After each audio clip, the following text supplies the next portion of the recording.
perkara pidana itu adalah mencari kebenaran yang material, ya, material wahid, bukan sekedar kebenaran formal, itu satu.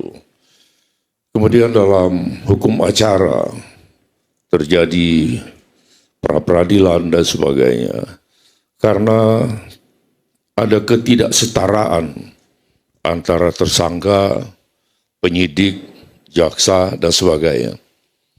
Mengenai ketidaksetaraan, ya kita sama-sama tahu bahwa terkadang penyidik memanggil, membentak, memeriksa dengan cara-cara yang seakan-akan dia berada di posisi di atas.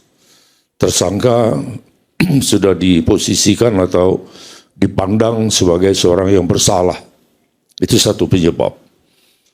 Yang kedua, tadi ada saya dengar terkait dengan pengakuan tersangka atau pengakuan terdakwa. Saya berpendapat dengan tidak bermaksud mengatakan pendapat yang lain salah. Saya berpendapat bahwa pengakuan itu tidak bisa mutlak dijadikan sebagai bukti, apalagi pengakuan bahwa terdakwa bersalah atau tersangka bersalah. Saya mengakui saya salah.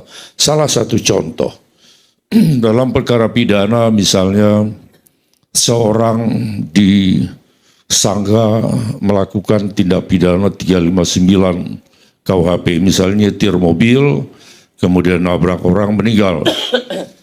Kemudian dia mengakui bahwa saya yang nabrak.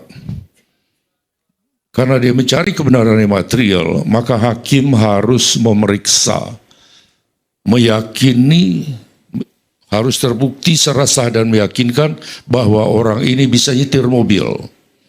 Bisa saja dia menyelamatkan majikannya yang ada di sebelah.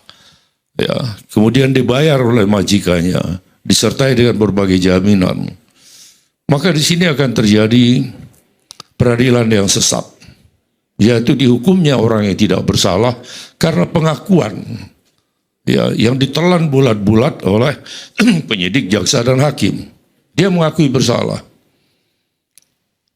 Dalam hal terjadi peradilan yang sesat, artinya dihukumnya seorang yang tidak bersalah. Padahal dihukumnya seorang yang tidak bersalah merupakan urusan dari semua orang yang berpikir. Kebohongan kecil itu hanya bisa ditutupi dengan kebohongan yang besar. Kebohongan besar hanya bisa ditutupi dengan kebohongan yang lebih besar lagi. Sampai akhirnya kebohongan itu bercerita tentang kebohongan itu sendiri. Itulah kemungkinan terjadi dalam kasus ini.